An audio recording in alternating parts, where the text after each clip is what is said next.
Last month started a monthly focus, I guess, on stewardship. You may remember last time we talked about our duty to multiply. Today we're going to talk about doubling down.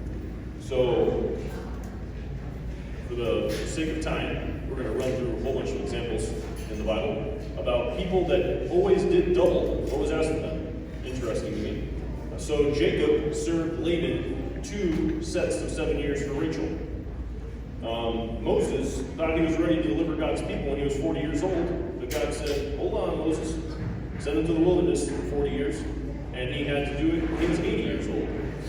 David, when he was offered the hand of Michal, King Saul's daughter, in marriage, King Saul said, hey, I want to have 100 Philistines killed. David gave 200 Philistines. When Elisha was asked by Elijah what he wanted, when Elijah was going up to heaven in the fiery chariot, Elisha says, hey, I want double the portion of this Holy Spirit that you have. And the 10 Commandments were written on both their sides. It's true, look it up. Exodus 32:15. In the sanctuary is full of double things. So on Sabbath, their daily offerings were twice what they were on a regular day. There's a sanctuary on earth, there's a sanctuary in heaven. The high priest, he had to go into the most holy place 2 times on the Day of Atonement, once for himself and once for the children of Israel. And then Jesus, he tells us, if you're smitten on one cheek, give the other one. And if someone asks you to walk 1 mile, go 2. Why is this all through the Bible? Why is this concept important to us? And why do we care? Well, we're going to talk about double tithing. It's a fun topic. It is a fun topic for me. I really have been blessed by this concept. So these are a few Bible verses on the concept of double tithing. This is the first time the word tithing is mentioned in the entire Bible, right here. And Melchizedek, king of Salem, brought forth bread and wine, and he was the priest of the Most High God. And he blessed him being Abraham, and said, Blessed be Abraham of the Most High God, possessor of heaven and earth. Blessed be the Most High God, which hath delivered thine enemies into thine hand. And he, Abraham, gave him, Melchizedek, tithes of all. Plural. Wonder why it says tithes. Must be more than one. Maybe this is the only time this happens in the Bible. Let's go to Malachi chapter 3. Everyone knows this passage. When we talk about tithe and offerings, it's like the go-to verse. Will a man rob God? Yet you have robbed me. But ye say, Wherein have we robbed thee? In tithes, plural, and offerings. You are cursed with a curse, for you have robbed me, even this whole nation. Bring ye all the tithes into the storehouse, that there may be meat in mine house. Prove me now herewith, saith the Lord of hosts, if I will not open you the windows of heaven. Windows, plural, 2 windows. That there shall not be room enough to receive it. That's only 2 times in the Bible. Let's try a third time. So the Pharisee, when he's praying, Jesus is giving this story, it says, the Pharisee stood and prayed thus with himself, God, I thank thee that I am not as other men are, extortioners, unjust, adulterers, or even as this publican. I fast twice in the week, and I give tithes of all that I possess. Plural. Hebrews chapter 7. This is the last time in the entire Bible that the word tithe is used.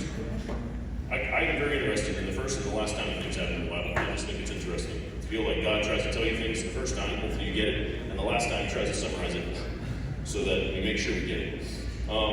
This is a little bit hard to read, so we should actually go to Hebrews chapter 7. It's a great chapter, verse 1.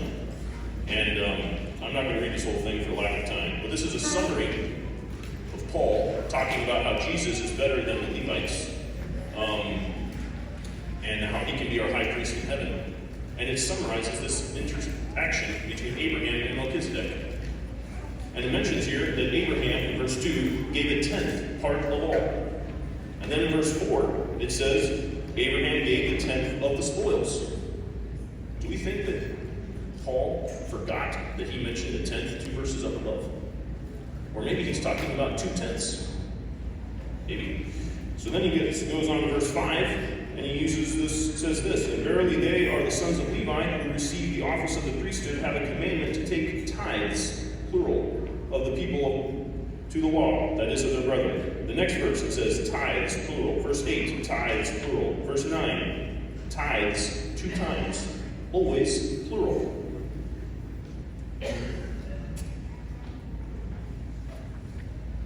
This is actually a biblical concept. This is not me making things up.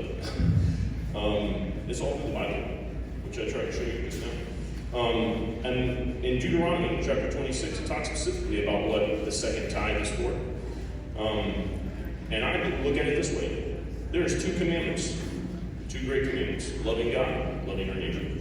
There's 2 tables of the 10 commandments. The first 4 commandments talk about loving God. The last 4 commandments talk about loving our neighbor. If all of our tithe that we give goes to support the ministry, which it should, that's biblical, and that's to save souls and save people from their sin, what is funding taking care of the neighbor and the needy and the poor and the fatherless and the widow? Where's the money for that coming from? Maybe it's from the second tithe. It's not maybe. It's right out of Deuteronomy. If you read Deuteronomy chapter 26, verse 12, I should have put this on the screen, but I didn't. I'll read this right now. It says, "When you have made an end of tithing all the tithes of thine increase the 3rd year, which is the year of tithing, and hast given it unto the Levite, the stranger, the fatherless, and the widow, that they may eat within thy gates and be filled, then thou shalt say before the Lord thy God, I have brought away the hallowed things," and it's basically a prayer that you're supposed to pray with these people together. And I think this is very important for us to consider, because as the Adventist Church, we've been given 2 messages, I believe. We have been given the 3rd angel's message to tell to the world. Hey, the everlasting gospel. Let us be saved from our sins. And we focus on that a lot, as we should. But we're also given this health message. And many times we take this health message and all we talk about is what we should and should not eat or drink. But I think the health message has a lot more to do than just how we eat and drink. I think it's about saving the body on earth and making life happier here. Spirit prophecy talks about cleanliness, about how we should sleep, about mental health, emotional health. These are all things that you need to take care of your neighbor. People are not going to be interested in being saved from their sins if they're hungry. If they're abused, they need to be taken from that. Jesus always took care of people where they were, took care of their physical needs. Then he said, "Come and follow me." And I think we as a church have a duty to help those that are helpless. The Bible says in James, pure religion before God and the Father is this, to visit the fatherless and the widows in their affliction. So that's what I believe the second tithe is for. And I also think it is a way for us to live by faith. I know that many times it's hard to have one tithe. And it's like, well, what are you even talking about second tithe, man? I can barely have one tithe. Next time we have this little talk, we're going to have testimonies about people that do have tried second tithing, and the joy and the happiness and the windows of heaven have been opened in their life. I can tell you from my life, it has been nothing but a blessing. And, the Bible says the just shall live by faith. And not everything we do, we can understand how it's all going to work. But the Lord is faithful who has promised. And Jesus says, it's more blessed to give than to receive. And if you try double tithing and helping the needy and the homeless and the fatherless and the widow in your life, I think you'll be blessed. So those are my words for you.